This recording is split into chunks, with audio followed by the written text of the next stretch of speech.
Kia ora, this is Mr. Wilson taking you through double entry accounting.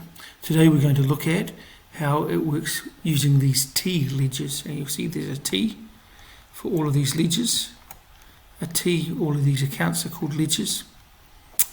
Alright, and in those ones we're going to firstly put the opening balances in for Janie's electrical, then we're going to put all these transactions in. So to start with, we're going to start with the debit entries, and these are the ledger accounts that normally have a debit account balance.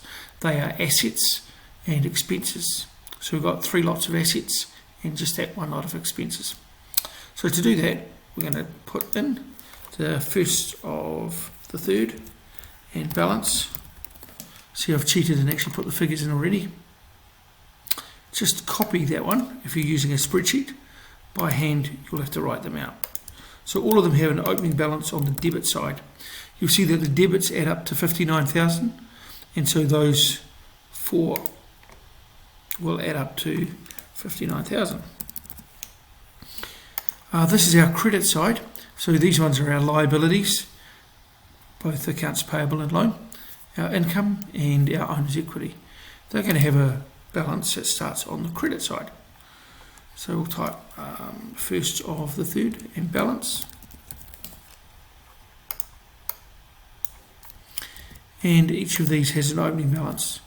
If they're an income or an expense, they start off with a 0 balance, but this is partway through the year. And we'll put those figures in too. Accounts payable 2,000. Income 27. So this is going too fast. Feel free to pause. 10 for capital. And you can even rewind and go over it again. The loan 20,000. So our debits and our credits will balance. Now we've got 59,000 entered in our ledgers on the debit side, and we've got 59 entered on our credit side. Great job. Now we're going to put these transactions in. So remember, double entry, it's a duality principle we've looked at yesterday. So with this, we need both a debit and a credit entry. The first one says paid 3,000 off the loan. So we're going to go to our bank account, and because it's paid loan, our bank account is going to decrease. So we're going to put that on the credit side, the opposite of where it started. The date for that's the 3rd of March. And we write what it's for. In this case, it's the loan. And put 3,000 in. So because we've put it on the debit side, we also must put it on the credit side.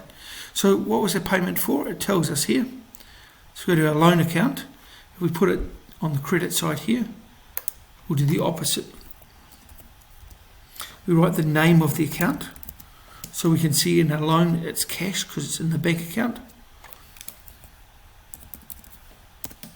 So always in the details is the name of the other account that's going to be used. So if I was doing all this on paper, I'd tick that off. Let's just tick it off somehow here. So yep, this one's been done. Right, second one is paid wages. So again, that's a payment. So the impact on bank, we'll see a decrease in bank.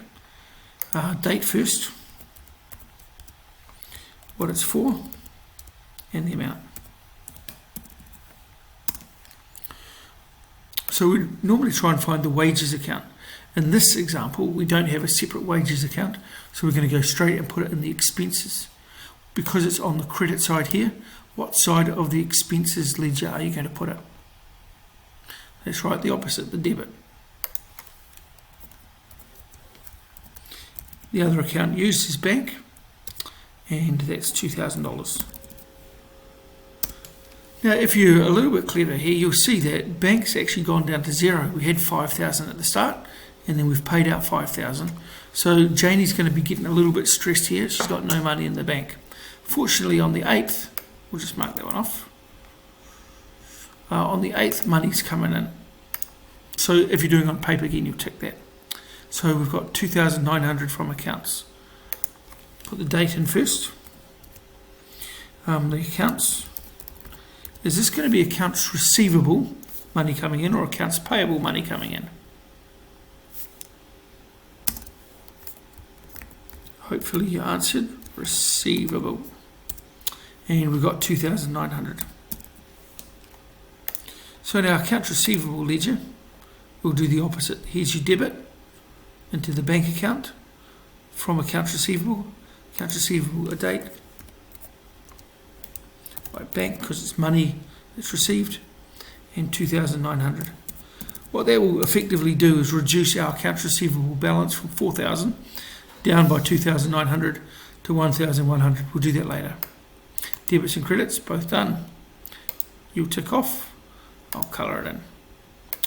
We received an invoice for advertising for $1,500. Now there's no cash being changed on this one. It's just a piece of paper saying you owe us money. So we're not going to use our bank account for this one. We're going to use our accounts payable.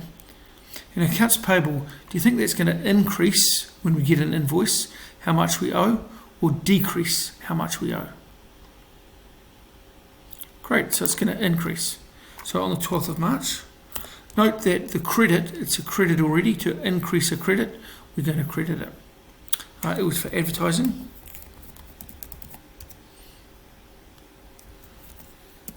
For 1,500. So that's your debit entry, your credit entry.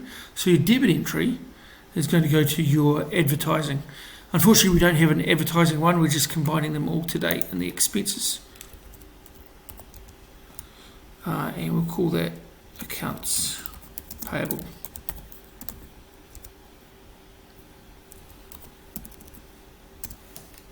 Right, so our expenses have increased. We better make sure it's the right figure. $1,500. Mark that one off. We've done both the debit and the credit. In accounting, it's normal to do the debit entry first. Oops, we'll mark that off too. So we're on to the 17th, cash fees received. So in bank, is bank going up or down when you receive cash fees?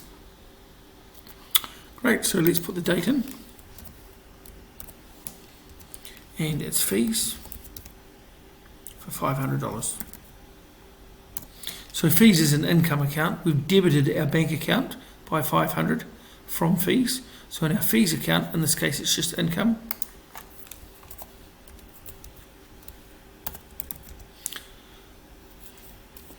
So it tells us we've got income of $500. Nice, done.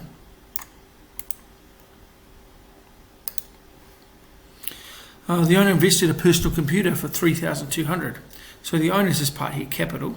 And will that increase the capital or decrease the capital? Hopefully you said increase. And what he invested, or Janie, she invested, was equipment. So we write equipment in there. And 3,200 from the owner into the business. So in our equipment account, that's your credit, so here's your debit.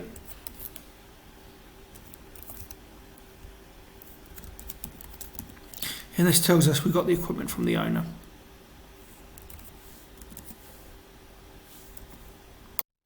Great, so we can mark that one off.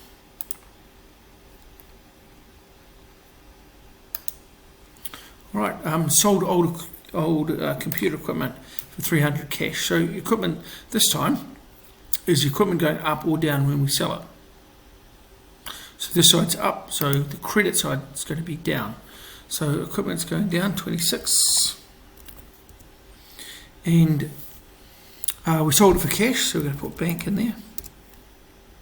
$300 into a bank account. If that's the credit, our bank account must be debited. And that makes sense because our bank's going up. I'm going to write equipment. That's why we got the money. So here's your debit, here's your credit, mark that one off. Paid opening balance of accounts payable. So here's accounts payable. Our opening balance was 2,000. If we pay that, that's going to decrease how much we owe. So the date's the 28th. Paying it means bank. Put our 2,000 in there. So we've debited accounts payable, so we must credit bank. And that makes sense because bank is going down. Type in accounts payable to say where that money went. And you've got 2,000. $1,000. One to go. Paid cell phone. So we paid $400 in the cell phone. So let's do that bit first. In actual fact, we need to separate a little bit. So 31st of March, and we paid, part of this is personal, so we need to split this up a little bit, but we'll do it in the other two accounts. So we'll say phone, expense, and the personal part belongs to drawings. So I'm going to put 400 has come out of the bank. Out of that, $200 is a debit to the expense.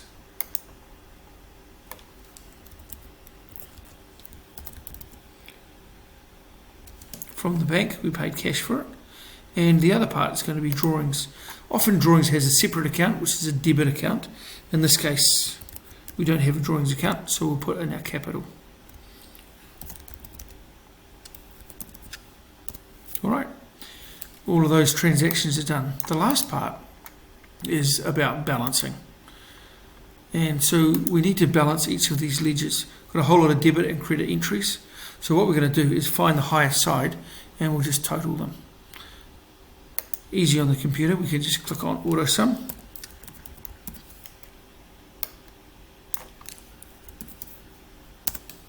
And we put the highest side on both sides. Alright, so that's the balancing figure that we've got to balance to. This won't add to 8,700 yet, and the end one will be our closing balance. So closing balance is equal to that 8,000 minus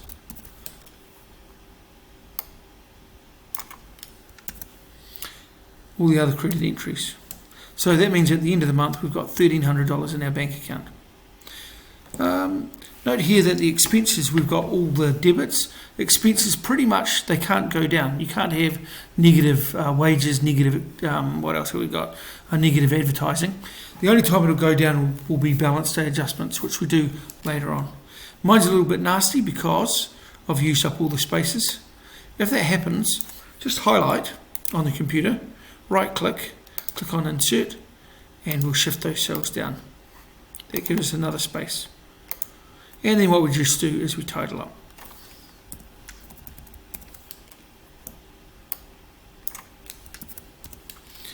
Bring the total across. And at the end of the month, our closing balance is going to be, in this case, so that closing balance will become next month's opening balance. Accounts receivable. We again total the highest side,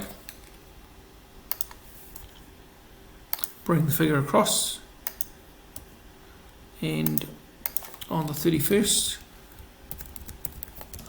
we need to get a balancing figure done. The equipment, again we do the same thing, total the highest side,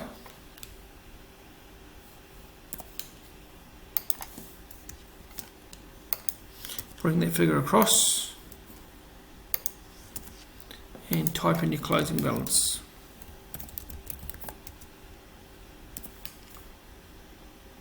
So that's all your debit ones done.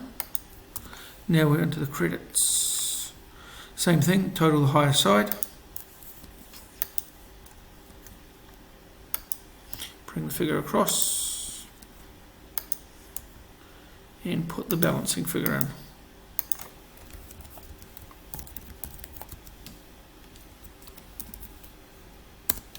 Income, very much like expenses, only ever happens on the credit side. Expenses were only on the debit.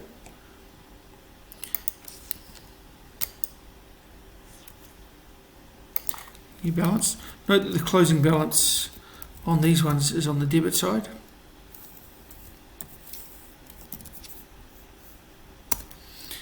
And I'm about to run out of time, so you are just to do the last two.